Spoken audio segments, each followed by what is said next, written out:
колкав е ризикот според вас во овој интеррегнум, би го нарекол, меѓу 1 март, кога престана да важи одлуката за гарантирани цени, и моментот кога во пракса ќе профункционира новиот закон за забрана за нефер трговски практики, цените повторно да се вивнат?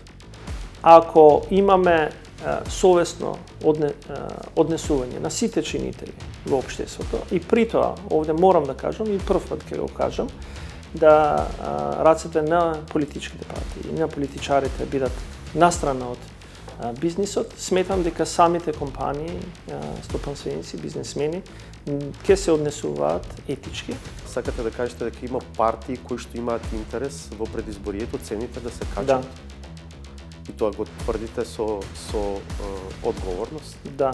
То зошто министрите на ДУИ не беа на седницата на која што ги утврдувавте предлог законите за стратешки инвестиции?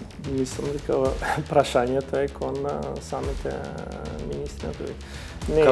Како имавме... некој што председавал со таа седница, ете како го објаснувате тоа? Не, искрено не ми е јасно, немам објаснување, освен дека во истиот временски период има друг настан